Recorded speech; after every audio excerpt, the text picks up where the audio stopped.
दोस्तों अब एमसीयू बहुत चेंज हो गया है और उसमें बहुत सारे कैरेक्टर आ गए हैं, बट एमसीयू को बनाने वाले ये 6 ओरिजिनल एवेंजर्स थे। कैप्टन अमेरिका, आयरन मैन, थोर, हल्क, ब्लैक विडो और होकाई। तो सवाल ये है कि ये पुराने एवेंजर्स हैं कहाँ इस वक्त एमसीयू में। आज हम इस वीडियो में डिस्कस करेंगे कि ओरिजिनल एवेंजर्स इस वक्त कहाँ हैं, तो वीडियो को लास्ट तक जरूर देखें। सबसे पहले शुरुआत करते हैं होकाई से। तो होकाई ऐसा एवेंजर्स है जिसके पास ना तो कोई सुपर ह्यूमन जैसी एबिलिटी है और ना ही कोई पावर्स हैं, बट होकाई तीरंदाज में मास्टर है और होकाई जैसा तीरंदाज कोई नहीं। बहुत ही एक्सपर्ट है मार्शल आर्ट्स में और किसी भी तरह का वेपन चला सकता है। होकाई ऐसा टीम मेंबर था अवेंजर्स का जिसकी एक फैमिली थी, मगर वो फिर भी एक अवेंजर्स बना। अवेंजर्स एज ऑफ अल्ट्रॉन के इवेंट के बाद होकाई ने रिटायरमेंट ले ली थी, बट सिविल वॉर में वो कैप्टन अमेरिका का साथ देता है। देन वो पकड़ा जाता है तो वो फिर गवर्नमेंट से अपील करता है कि उसको फैमिली के साथ रहना दिया जाए और ऐसा होता भी है। फिर एंड गेम में हमें देखता है कि होकाई जिसमें वो अवेंजर्स का साथ देता है थेनोस को हराने में। देन एक बार फिर से होकाई रिटायरमेंट लेता है, बट होकाई सीरीज में हमने देखा था और वो कैट की हेल्प करता है। देन वो फिर से रिटायरमेंट लेके अपनी फैमिली के साथ रहता है। तो ये सारी कहानी है होकाई की। इन द फ्यूचर हो सकता है कि होकाई अवेंजर्स कैंग द डायनेस्टी में दिखे, क्योंकि वो अभी भी जिंदा है बट उसने रिटायरमेंट ले लिया है। बट इसका मतलब ये नहीं कि वो फिर से नहीं दिखेगा। कोई बड़ा इवेंट होगा तो हमें जरूर देखेगा। फिर आते हैं नताशा रोमानोफ और इसका नाम दिया गया है एजेंट के तौर पर ब्लैक विडो। तो नताशा जो है एक शील्ड की एजेंट रही है और एक बेस्ट असिस्टेंट थी। तो फर्स्ट अवेंजर्स फिल्म में देखा था कि नताशा को टास्क मिलता है लोकी को ढूंढना और वहीं से नताशा अवेंजर्स टीम में शामिल होती है। नताशा ने अवेंजर्स के साथ लोकी और अल्ट्रॉन को हराया है और कैप्टन अमेरिका के साथ हाइड्रा को खत्म किया है और अकेले ही रेड रूम के लीडर ड्रॉय को भी खत्म कर दिया था। और अवेंजर्स इन्फिनिटी वॉर में थेनोस से हार गए थे सब और उनमें ब्लैक विडो भी थी। देन अवेंजर्स एंड गेम में वो खुद को सेक्रीफाइस करके लोगों को बचाती है और वो मर जाती है। तो अब क्या black window in the future दिखेगी एमसीयू में? तो हो सकता है हमें व्हाट इफ सीरीज सीजन 2 में दिखे, बट वो एनिमेटेड है तो किसी फिल्म में नजर आना कोई इसका हिंट नहीं दिया गया। हम ये कह सकते हैं कि वो हमें फ्यूचर में नहीं दिखेगी और उसकी जगह उसकी बहन येलेना ने एज अ ब्लैक विडो ले ली है। तो शायद और कोई ब्लैक विडो इंट्रोड्यूस नहीं करेगा, बस यही है।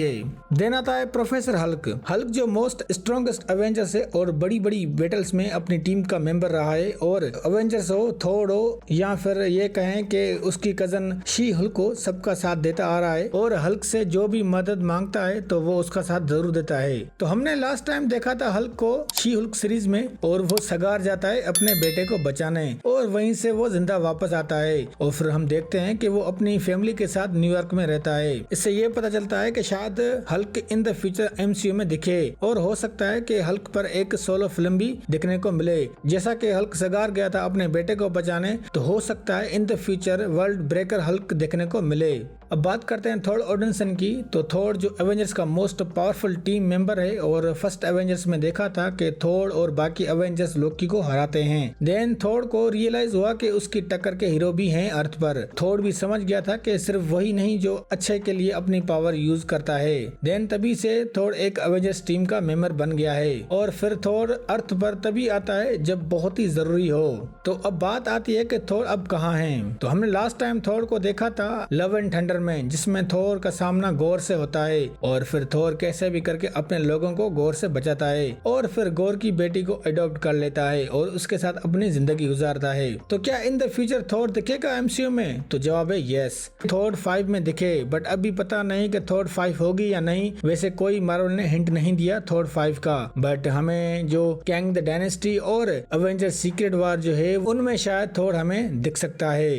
देन आते हैं Steve Rogers, main captain America, जो कि मेन लीडर था अवेंजर्स का और एक स्ट्रॉन्गेस्ट टीम मेंबर भी था। स्टीव भी फर्स्ट अवेंजर्स फिल्म में अवेंजर्स टीम का मेंबर बना, बट सिविल वॉर में वो टोनी के अगेंस्ट हो गया था। पर एंड गेम में टोनी के साथ उसकी दोस्ती हो जाती है और फिर वो मिलकर थेनोस को हराते हैं। इससे ये पता चलता है कि लास्ट टाइम हमें स्टीव रोजर्स दिखा था एवेंजर्स एंड गेम में, जो वापस चला जाता है 1945 में और फिर प्रेजेंट में देखते हैं तो वो बहुत ही बूढ़ा हो जाता है, जिसका मतलब है कि वो शायद ही किसी फिल्म में एक्शन में नजर आए, बट काफी रूमर्स चल रहे हैं कि वो अर्थ पर नहीं है और किसी का कहना है कि वो मर चुका है क्योंकि वो बहुत बूढ़ा हो चुका था। पर हो सकता है कि captain America brave new world में कोई स्टीव रोजर्स का हिंट मिले या ये कहें कि उसका सही से पता चले वो कहाँ है और क्या कर रहा है। बट इतना पता है कि वो बूढ़ा हो चुका है और लड़ नहीं सकता, बट फिर भी स्टीव रोजर्स को लोग देखना चाहते हैं। लास्ट में आता है टोनी स्टार्क यानी कि आयरन मैन। अब ये तो सबको पता है टोनी स्टार्क अवेंजर्स का सबसे इम्पोर्टेंट टीम मेंबर था और उसी की वजह से ये अवेंजर्स टीम बनी थी क्योंकि उसने ही सबको एक किया था। और आयरन मैन एमसीयू की पहली फिल्म थी जिसने एमसीयू को इतनी बड़ी फ्रेंचाइज बनाई और आयरन मैन को सबसे ज्यादा पसंद किया जाता है एमसीयू में और उसकी वजह है रॉबर्ट डाउनी। वेल तो आयरन मैन हमें लास्ट टाइम देखा था एंड गेम में जिसने थेनोस को हराया अपनी जान देकर, और अब एमसीयू में आयरन मैन को मरा हुआ मानते हैं। तो क्या इन द फ्यूचर एमसीयू में आयरन मैन दिखेगा या नहीं? तो उसका जवाब है नहीं। तो एंड गेम के बाद हमने आयरन मैन को देखा था एमसीयू की एनिमेटेड सीरीज व्हाट इफ में, बट वहीं पर भी बार बार या ये कहें कि हर यूनिवर्स में मारा जाता है। तो हो सकता है व्हाट इफ के सेकंड सीजन में आयरन मैन दिखे और ना ही आयरन मैन की सोलो फिल्म बन सकती है।